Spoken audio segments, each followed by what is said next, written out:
ദൈവനാമം മഹത്വപ്പെടുമാറാകട്ടെ. ഓർപ്പിച്ചതുപോലെ മാസത്തിലൊരിക്കൽ ഞാനിവിടെ വിസിറ്റ് ചെയ്ത് ക്ലാസ്സുകൾ എടുത്തിട്ട് പോകാറുണ്ട്. പുതുതായിട്ട് വന്നവരുടെ ശ്രദ്ധയ്ക്കായിട്ട് ഞാൻ പറയട്ടെ, ഞങ്ങൾ ഇപ്പോൾ ഒരുമിച്ച് പഠിക്കുന്നത് 1 തെസ്സലോനിക്കർക്ക് എഴുതിയ ലേഖനമാണ്. ഇന്ന് 1-ാമത്തെ അധ്യായത്തിൻ്റെ 6-ാമത്തെ വാക്യം മുതൽ 10-ാമത്തെ വാക്യം വരെയാണ് നമ്മളുടെ ഭാഗം. കഴിഞ്ഞ തവണ നമ്മൾ ഈ പുസ്തകത്തിൻ്റെ 5-ാം വാക്യം വരെ, അതായത് 4-ഉം 5-ഉം വാക്യവും ഡിസ്കസ് ചെയ്തപ്പോൾ ദൈവത്തിൻ്റെ മുന്നറിവും തിരഞ്ഞെടുപ്പും എന്നുള്ള വിഷയമാണ് നമ്മൾ ചുരുക്കമായിട്ട് ചർച്ച ചെയ്തത്. അതിൽ നമ്മൾ ചർച്ച ചെയ്തത് പ്രസംഗിക്കുന്നവരുടെ ഉള്ളിലുള്ള ദൈവത്തിൻ്റെ പ്രവർത്തനം, അതായത് തിരഞ്ഞെടുപ്പ് എന്നുള്ള വിഷയം നമ്മൾ കൂടുതൽ ചർച്ച ചെയ്യുമ്പോൾ വിശ്വസിക്കുന്ന ആൾക്കാരെ പറ്റിയാണ് നമ്മൾ എപ്പോഴും ചിന്തിക്കാറ്. എന്നാൽ വിശ്വസിക്കുന്ന ആൾക്കാരെ പറ്റി മാത്രമല്ല, അത് പ്രസംഗിക്കുന്ന ആൾക്കാരെ പറ്റിയും ദൈവത്തിനൊരു കാര്യപരിപാടിയുണ്ട്. തെസ്സലോനിക്ക വിശ്വാസികളെ ദൈവം തിരഞ്ഞെടുത്തപ്പോൾ ഇവർ എങ്ങനെയാണ് സുവിശേഷം കേൾക്കേണ്ടത് എന്നതും കൂടെ ദൈവത്തിൻ്റെ ഒരു കാര്യപരിപാടിയുണ്ട്. അതാണ് നമ്മൾ കഴിഞ്ഞ ആഴ്ച ചിന്തിച്ചത്. അപ്പോൾ 5-ാമത്തെ വാക്യത്തിൽ നാം അതാണ് കണ്ടത്. സുവിശേഷം നിങ്ങളുടെ അടുത്ത് കേവലം വചനത്താൽ മാത്രമല്ല, ശക്തിയോടും പരിശുദ്ധാത്മാവിനാലും ബോധ്യത്തോടു കൂടിയായിട്ടാണ് വന്നത്. നിങ്ങളുടെ ഇടയിൽ ഞങ്ങൾ എങ്ങനെയായിരുന്നു എന്നുള്ളത് നിങ്ങൾ ഓർക്കുന്നുണ്ടല്ലോ. അപ്പോൾ പ്രാസംഗികരുടെ ജീവിതവും പ്രസംഗവും എല്ലാം അതിൻ്റെ ഭാഗമാണ്. നമ്മൾ ഇന്ന് കാണാൻ പോകുന്നത് മുന്നറിവ് അല്ലെങ്കിൽ തിരഞ്ഞെടുപ്പ് എന്നുള്ളതിൻ്റെ അടുത്ത തെളിവാണ്. The next evidence for their election. അടുത്ത തെളിവ് എന്താണെന്ന് ചോദിച്ചാൽ, it was their authentic response to the gospel. തെസ്സലോനിക്കയിലെ വിശ്വാസികൾക്ക് ഉള്ള പ്രതികരണം, സുവിശേഷത്തോടുള്ള ശരിയായ പ്രതികരണമാണ് നമ്മൾ ഇവിടെ കാണുന്നത്.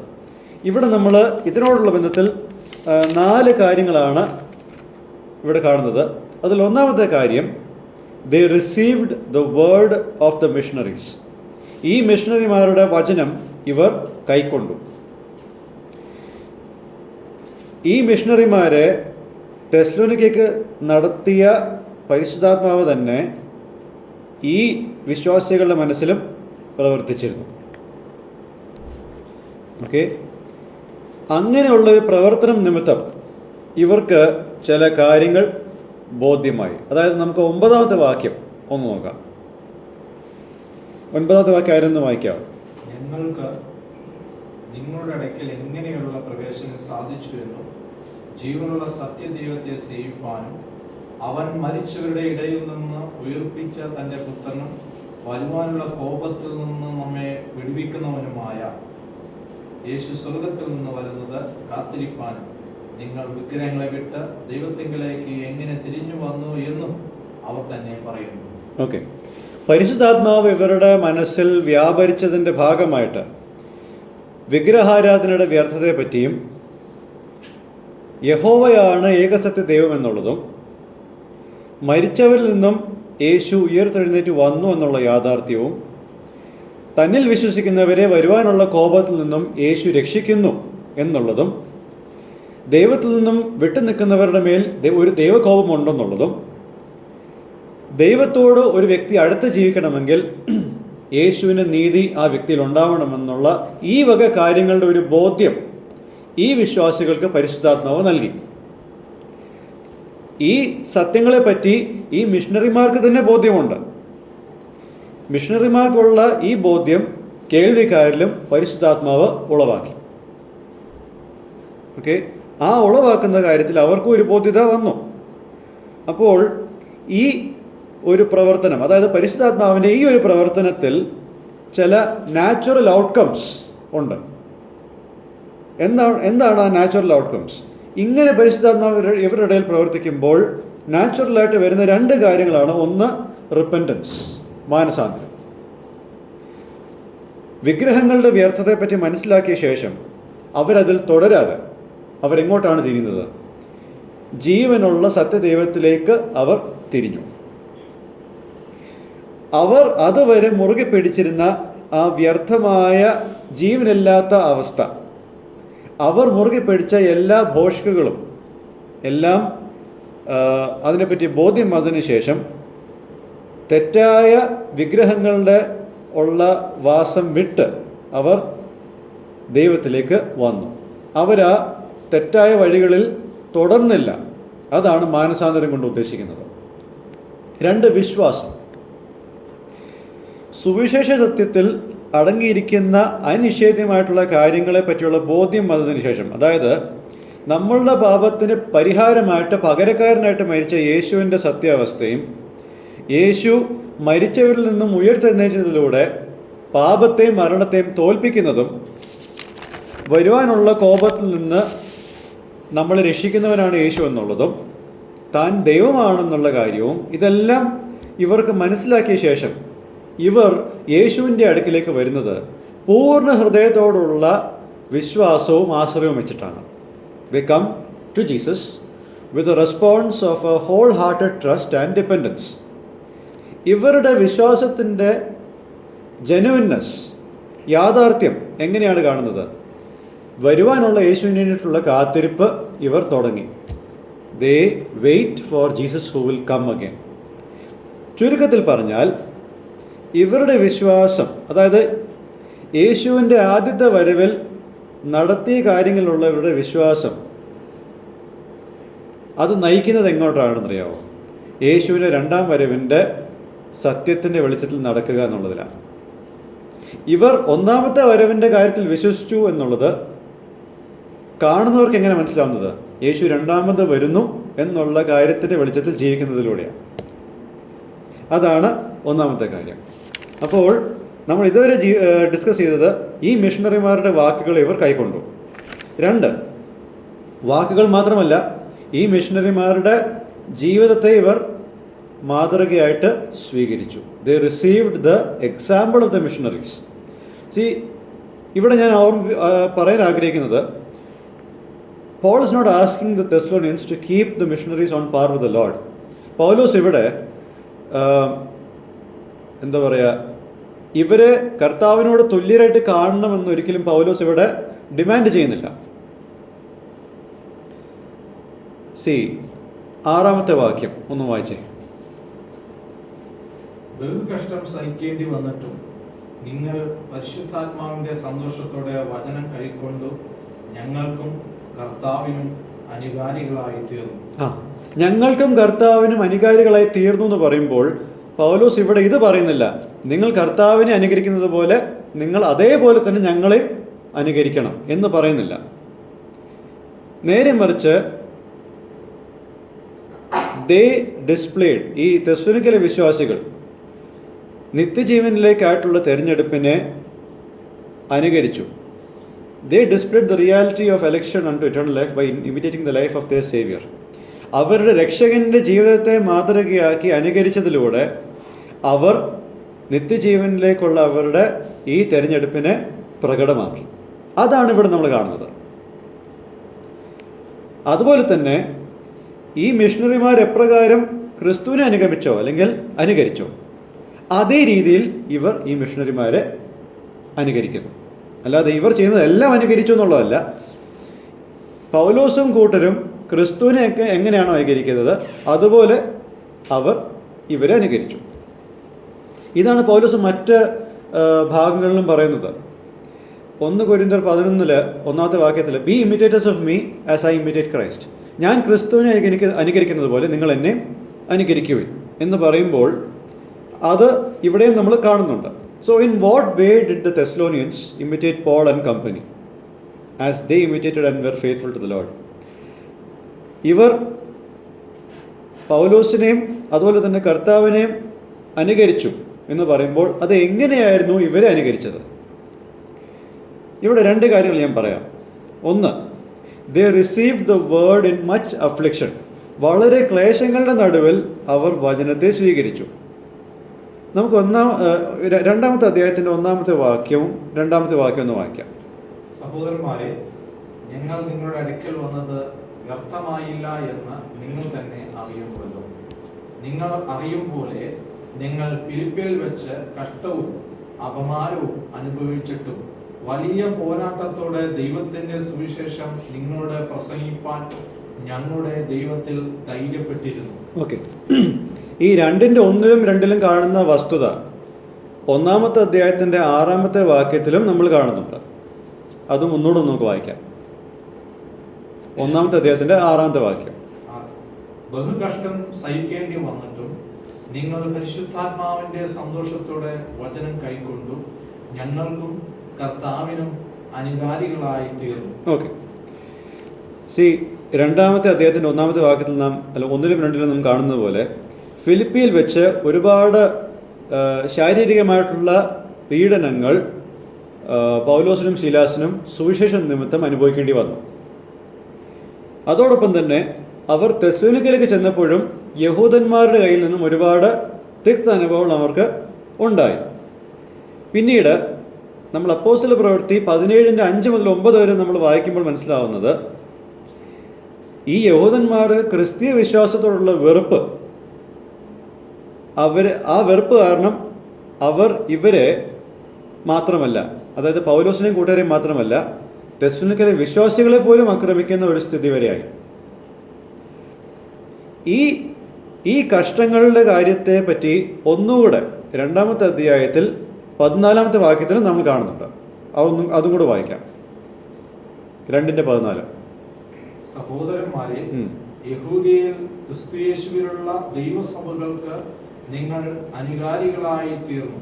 അവർ യഹൂദരാൽ അനുഭവിച്ചത് തന്നെ നിങ്ങൾ സ്വജാതിക്കാരാൽ അനുഭവിച്ചുവല്ലോ. അപ്പോൾ ഇവർക്കും ഒരുപാട് കഷ്ടങ്ങളുടെ അല്ലെങ്കിൽ പ്രതികൂലങ്ങളുടെ അവസ്ഥ ഉണ്ടായിട്ടുണ്ട് സുവിശേഷം നിമിത്തം.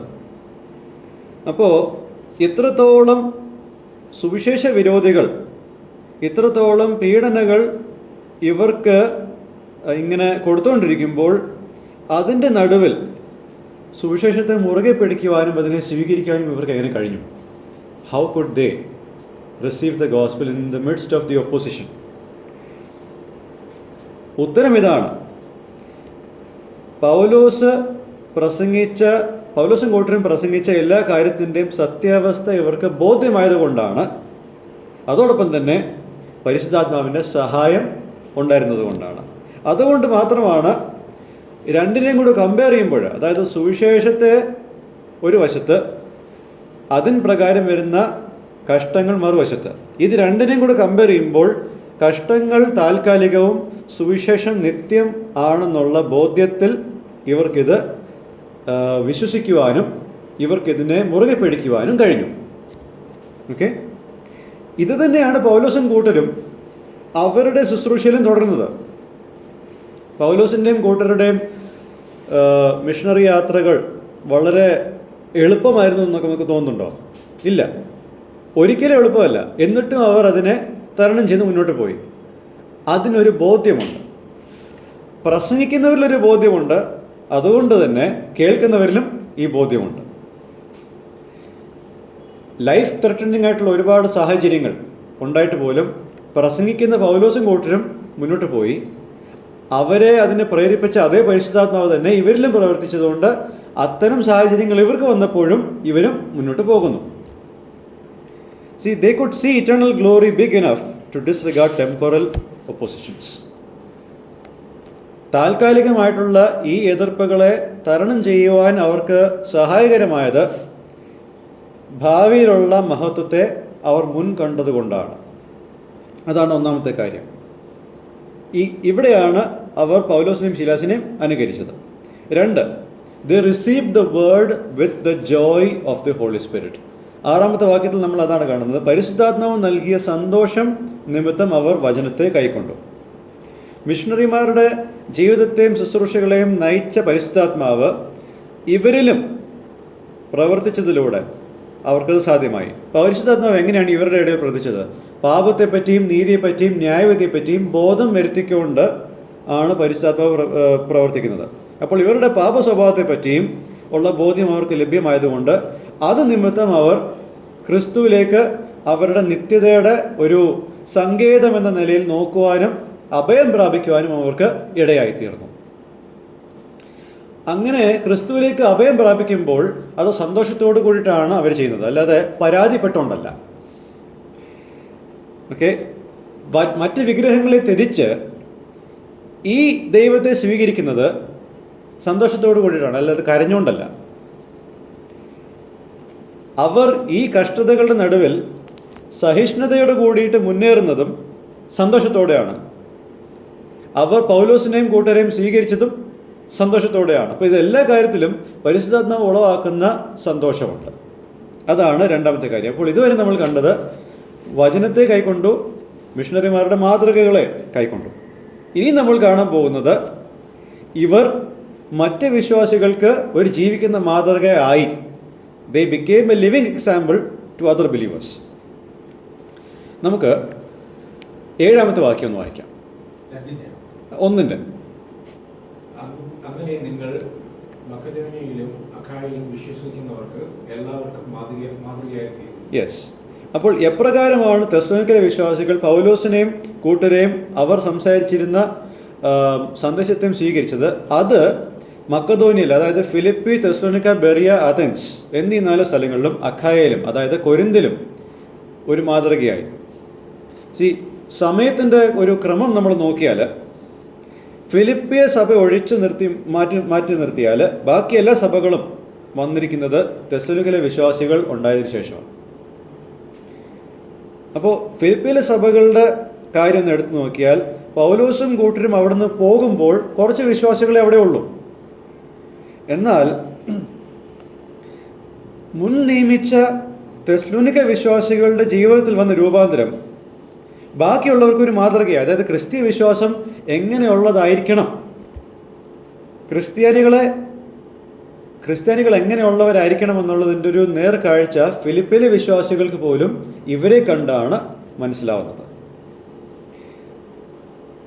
അതായത് ഒരു സുവിശേഷ സത്യം എവിടെയെങ്കിലും പോയാൽ ആൾക്കാരുടെ പ്രതികരണം എങ്ങനെയായിരിക്കണം എന്നുള്ളത് മറ്റുള്ളവർക്ക് മാതൃകയായി തീരുന്നത് ഈ സഭയെ നോക്കിക്കൊണ്ടാണ്. അതാണ് സിമ്പിളായിട്ട് നമ്മൾ കാണുന്നത്. എങ്ങനെയാണ് ഒരു വ്യക്തി വിഗ്രഹങ്ങളെ വിടേണ്ടതെന്നുള്ളതും ജീവനുള്ള ദൈവത്തിലേക്ക് വരേണ്ടതെന്നുള്ളതും മശിഹനെ എങ്ങനെ കാണണമെന്നുള്ളതും എങ്ങനെ കർത്താവിന് വേണ്ടിയിട്ട് കാത്തിരിക്കണം, രണ്ടാം വരവിന് വേണ്ടിയിട്ട് കാത്തിരിക്കണം എന്നുള്ള കാര്യത്തെപ്പറ്റി എല്ലാം ഒരു മാതൃകയായിട്ട് ഇവർ നിലകൊണ്ടു. അപ്പോൾ നമുക്ക് ഇങ്ങനെ പറയാൻ സാധിക്കും, ബാക്കിയുള്ള സ്ഥലങ്ങളിൽ പ്രവർത്തനം എളുപ്പമായത് ഇവർ മാതൃകയായതുകൊണ്ടാണ്. അതാണ് ഇവിടെ നമ്മൾ കാണുന്നത്.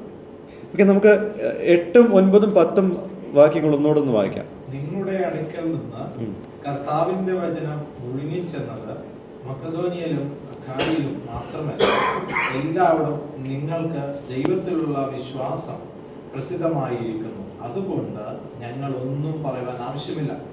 ഞങ്ങൾക്ക് നിങ്ങളുടെ അടുക്കൽ എങ്ങനെയുള്ള പ്രവേശനം സാധിച്ചു എന്നും ജീവനുള്ള സത്യദൈവത്തെ സേവിപ്പാനും അവൻ മനുഷ്യരുടെ ഇടയിൽ നിന്ന് ഉയർപ്പിച്ച തന്റെ പുത്രനും വരുവാനുള്ള കോപത്തിൽ നിന്ന് നമ്മെ വിടുവിക്കുന്നവനുമായ യേശു സ്വർഗത്തിൽ നിന്ന് വരുന്നത് കാത്തിരിപ്പാനും നിങ്ങൾ വിഗ്രഹങ്ങളെ വിട്ട് ദൈവത്തെങ്കിലേക്ക് എങ്ങനെ തിരിഞ്ഞു വന്നു എന്നും അവർ തന്നെ പറയുന്നു. ഓക്കെ, അപ്പോൾ രൂപാന്തരമുള്ളൊരു ജീവിതം എങ്ങനെയായിരിക്കണം എന്നുള്ളൊരു മാതൃക മാത്രമല്ല ഇവിടെ നമ്മൾ കാണുന്നത്. അതോടൊപ്പം തന്നെ 4-ാമത്തെ കാര്യം, ദേ became centres of the word of God. ദൈവവചനം അയക്കുന്ന കാര്യത്തിലും ഇവർ വ്യാപൃതരായി. ഈ തെസ്സലോനിക്കയിലെ വിശ്വാസികളുടെ ഇടയിൽ നടന്ന കാര്യങ്ങളെല്ലാം കലാശിച്ചത് എങ്ങോട്ടാണെന്നറിയോ? ചുറ്റുപാടുമുള്ള പ്രദേശങ്ങളിൽ ദൈവവചനം വ്യാപിക്കുവാൻ. തെസ്സലോനിക്ക എന്നുള്ള പട്ടണം വളരെ സ്ട്രാറ്റജിക് ആയിട്ടുള്ള ഒരു സ്ഥലത്ത് സ്ഥിതി ചെയ്യുന്ന ഒരു പട്ടണമായതുകൊണ്ട് അവിടുന്ന് പല സ്ഥലത്തേക്കും സുവിശേഷവുമായിട്ട് പോകുവാൻ വളരെ നല്ല ഒരു മാധ്യമം അവിടെ ഉണ്ട്.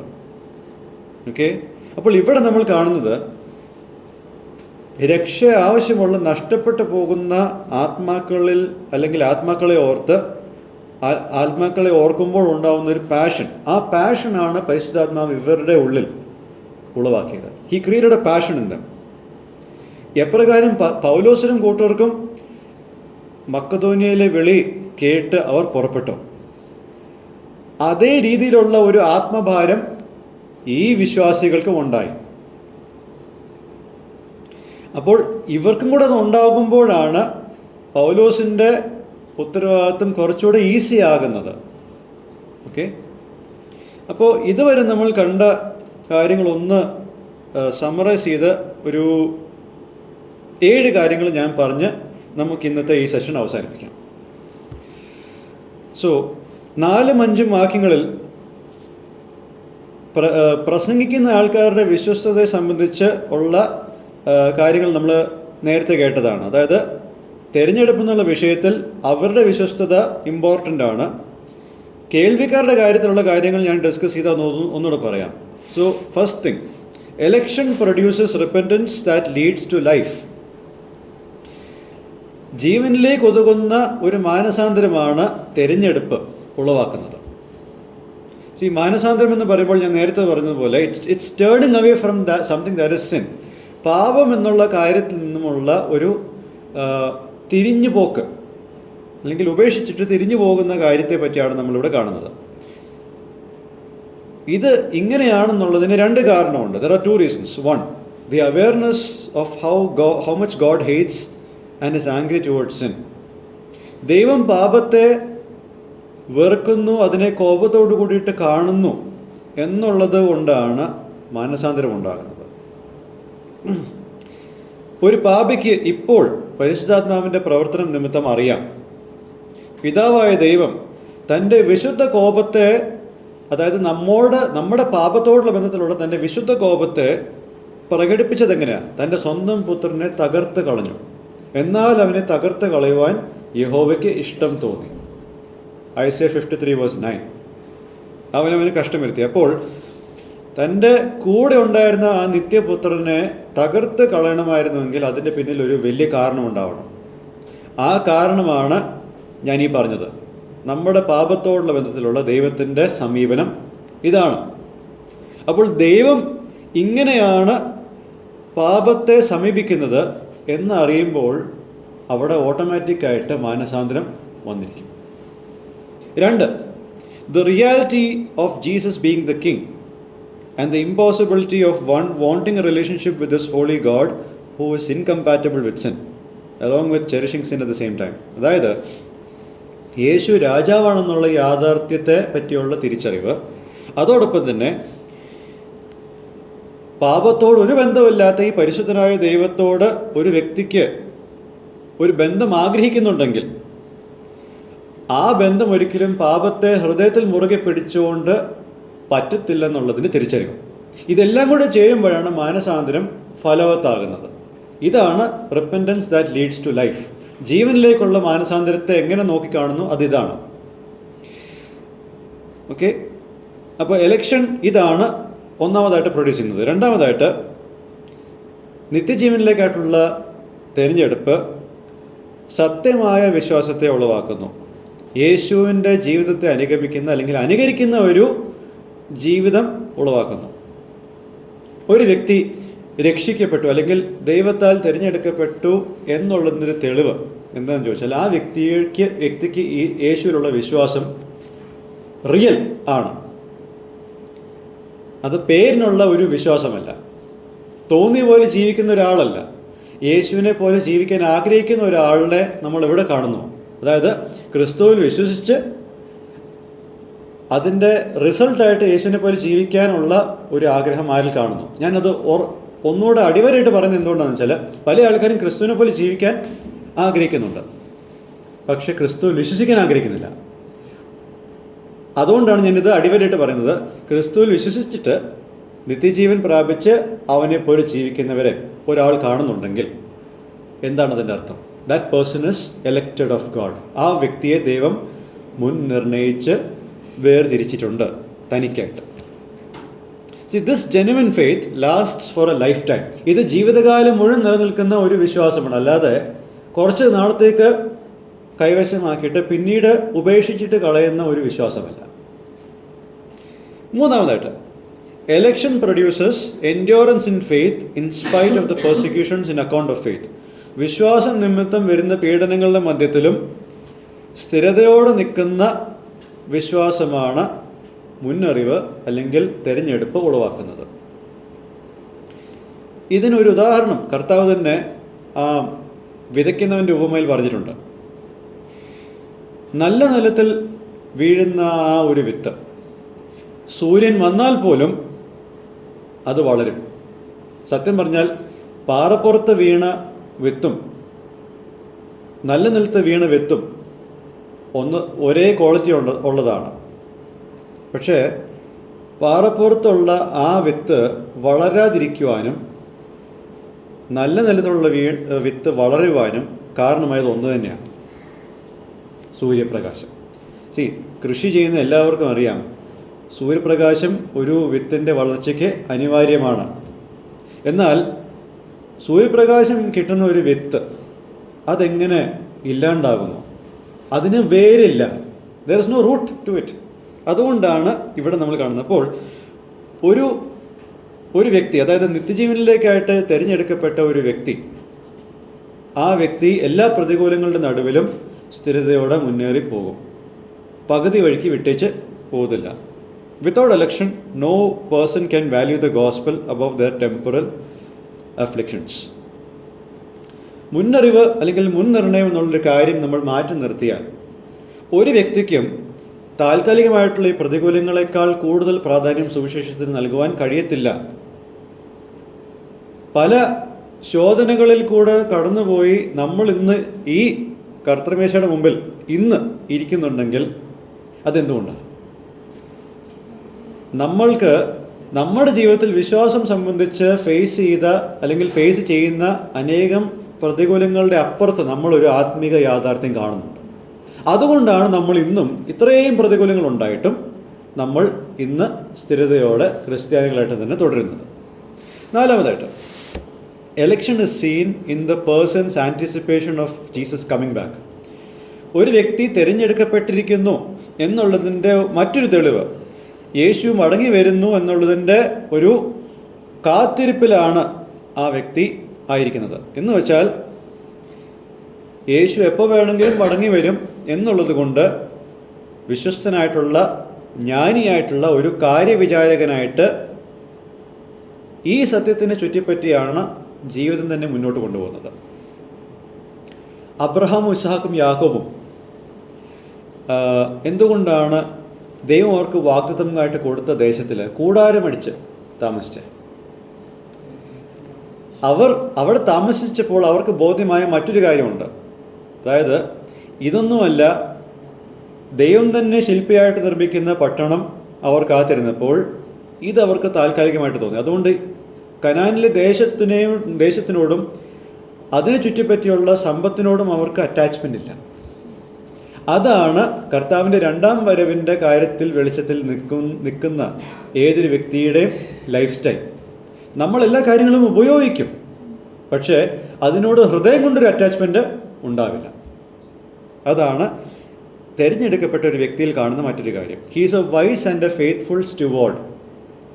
ജ്ഞാനിയായിട്ടുള്ള വിശ്വസ്തനായിട്ടുള്ള ഒരു കാര്യവിചാരകനായിട്ട്, അതായത് ഒന്നിൻ്റെ ഉടമ താനല്ല എന്നുള്ളതിൻ്റെ ചിന്തയിലാണ് താൻ ജീവിക്കുന്നത്. ആരോഗ്യവും പണവും എല്ലാം ഞാൻ ഉപയോഗിക്കുന്നു എന്നുള്ള തലത്തിൽ ജീവിക്കുന്ന ഒരു വ്യക്തിയെ കണ്ടു. He is somebody whom God has selected. അഞ്ചാമതായിട്ട്, election is seen in how joyful you are in being a believer. ഒരു വിശ്വാസി ആയതിൽ നിങ്ങൾ സന്തോഷിക്കുന്നുണ്ടെങ്കിൽ നിങ്ങളെ ദൈവം തിരഞ്ഞെടുത്തിരിക്കുന്നു എന്നുള്ളതിന് മറ്റൊരു തെളിവാണ്. ചിലരുണ്ട് ഈ സഭയിൽ വന്നു പോയല്ലോ, അല്ലെങ്കിൽ രക്ഷിക്കപ്പെട്ടവരുടെ കൂട്ടത്തിലായിപ്പോയല്ലോ, എനിക്ക് ഫ്രീഡമില്ല എന്നും പറഞ്ഞ് ജീവിക്കുന്ന അല്ലെങ്കിൽ ചിന്തിക്കുന്ന ഒരുപാട് പേര് നമുക്കിടയിലുണ്ട്. അങ്ങനെയുള്ള ഒരു വ്യക്തിയെ നമുക്ക് പ്രകടമായിട്ട് കാണാൻ സാധിക്കും ചില സാഹചര്യങ്ങളിൽ. അങ്ങനെ ഒരു സന്തോഷമില്ലാതെയാണ് ഈ ഒരു കൂട്ടത്തിൽ ഇരിക്കുന്നതെങ്കിൽ, ഈ കൂട്ടം വലിയ ഒരു മാതൃകയാണെന്ന് ഞാൻ പറയത്തില്ല, പക്ഷേ രക്ഷിക്കപ്പെട്ട ഏതൊരു കൂട്ടത്തിലും പരാതിപ്പെട്ട് ജീവിക്കുന്ന ഒരു വ്യക്തിയെ നമ്മൾ കണ്ടോ? ഇത്ര മനസ്സിലാക്കിയാൽ മതി, ആ വ്യക്തിയിൽ പരിശുദ്ധാത്മാവിൻ്റെ പ്രവർത്തനം ഇല്ല. കാരണം പരിശുദ്ധാത്മാവിൻ്റെ പ്രവർത്തനം ഉണ്ടെങ്കിൽ അതിൻ്റെ ഫലമോ സ്നേഹം, സന്തോഷം, സമാധാനം മുതലായവ എല്ലാം ഉണ്ട്. അതിൽ സന്തോഷമുണ്ടാവും. ക്രിസ്തുവിലായിരിക്കുന്നു എന്നുള്ളതിൻ്റെ സന്തോഷം ആ വ്യക്തിയിലുണ്ടാവും. അതില്ലെങ്കിൽ ഉറപ്പിച്ചോ, he is not of this flock. ആറാമതായിട്ട്, election is seen in the fact of how our remarkable turn around to Christ will be an example for others to whom we share the gospel. തെരഞ്ഞെടുപ്പ് എന്നുള്ള കാര്യത്തിൻ്റെ മറ്റൊരു തെളിവ്, നമ്മളുടെ ജീവിതത്തിൽ ക്രിസ്തുവിലേക്ക് വന്ന ആ രൂപാന്തരം നമ്മൾ ആരോടാണ് സുവിശേഷം ഷെയർ ചെയ്യുന്നത് അവർക്കും അതൊരു മാതൃകയാകും. ഓക്കെ, മാതൃകയായില്ലെങ്കിലും അവർക്കത് നിഷേധിക്കാൻ പറ്റാത്തൊരു തെളിവായിട്ടെങ്കിലും അത് നിൽക്കും. ചുരുങ്ങിയത് അതെങ്കിലും ഉണ്ടാവും. അപ്പോൾ ഒരു ആപ്ലിക്കേഷൻ എന്ന നിലയിൽ ഞാനിത് പറയട്ടെ. അവർ വിശ്വാസത്തിലേക്ക് വരണമെങ്കിൽ അവരുടെ പ്രതികരണം അനുകൂലമായി തീരുവാനുള്ള ജീവിക്കുന്ന മാതൃകകൾ അവരുടെ മുമ്പാകെ വേണം. ഓക്കെ, അതായത് ഒരു അവിശ്വാസിയോട് നമ്മൾ സുവിശേഷം പറയുമ്പോൾ, അല്ലെങ്കിൽ ആ അവിശ്വാസി സുവിശേഷം എങ്ങനെയെങ്കിലും അറിഞ്ഞാൽ അത് സത്യമാണെന്ന് അറിയണമെങ്കിൽ ലിവിങ് പ്രൂഫ് ചുറ്റും വേണം. ഇപ്പോൾ നമ്മൾ ഏതെങ്കിലും ഒരു അഡ്വർടൈസ്മെൻറ്റിൽ ഇന്ന രോഗത്തിന് ഇന്ന പരിഹാരമുണ്ട് എന്നൊരു അഡ്വർടൈസ്മെൻറ്റ് വരുമ്പോൾ അതിനവർ ലൈഫ് ടെസ്റ്റിമണീസ് അതിൻ്റെ കൂടെ അറ്റാച്ച് ചെയ്യും. കാരണം അതില്ലെങ്കിൽ നമുക്ക് എങ്ങനെ വിശ്വസിക്കാൻ പറ്റും ഈ മരുന്ന് ഫലിക്കുമോ ഇല്ലയോ എന്നുള്ളത്? നമ്മൾ സ്വയം പരീക്ഷിച്ച് നോക്കിയാൽ അത് പിന്നെയും ഒരു റിസ്ക്കാണ്. അതുകൊണ്ട് നമ്മൾ എന്താ നോക്കുന്നത്, ഇതിന് എത്ര റിവ്യൂസ് ഉണ്ട്. നമ്മളിപ്പോൾ ഫ്ലിപ്കാർട്ടിലോ എന്തെങ്കിലും നോക്കുമ്പോൾ ഇത് ഉപയോഗിച്ചവരുടെ റിവ്യൂസ് അല്ലെങ്കിൽ അഭിപ്രായം നമ്മൾ നോക്കും, ഇല്ലേ? അതുപോലെ തന്നെയാണ് സുവിശേഷം കേൾക്കുകയോ ഫേസ് ചെയ്യുകയോ ചെയ്യുന്ന ആൾക്കാർ അവരുടെ വിശ്വാസം അനുകൂലമാവണമെങ്കിൽ അതിന് ജീവിക്കുന്ന മാതൃകകൾ ചുറ്റും വേണം. പക്ഷേ ദുഃഖത്തോടെ പറയട്ടെ, പല ശുശ്രൂഷകളും ഇന്ന് വ്യർത്ഥമായി പോകുന്നത് യഥാർത്ഥമായിട്ടുള്ള വിശ്വാസികളുടെ ഒരു കൂട്ടം, അതായത് ബൈബിൾ പ്രകാരം ജീവിക്കുന്ന വിശ്വാസികളുടെ കൂട്ടത്തെ അവർക്ക് ഉണ്ട്. പക്ഷെ അത് കാണത്തക്ക രീതിയിലുള്ള ഒരു പ്രകടമായ ഒരു തെളിവ് നിർഭാഗ്യവശാൽ അവരുടെ മുമ്പാകെ ഇല്ല. അപ്പോൾ അവർക്ക് തിയറി മാത്രമേ ഉള്ളൂ, പ്രാക്ടിക്കലായിട്ട് അവരുടെ ജീവിതത്തിൽ അല്ലെങ്കിൽ വേറെ ആരുടെയും ജീവിതത്തിൽ അത് കാണുന്നില്ല. അതാണ് ഇവിടെ നമ്മൾ പറയുന്ന ഒരു ആപ്ലിക്കേഷൻ ആയിട്ട് നമുക്ക് ഇത് എടുക്കാൻ സാധിക്കുന്നത്. അവസാനമായിട്ട്, election is seen in the passion of a believer to be the cause of spreading the gospel. ഒരു വ്യക്തി തിരഞ്ഞെടുക്കപ്പെട്ടു എന്നുള്ളതിൻ്റെ ഒരു തെളിവ്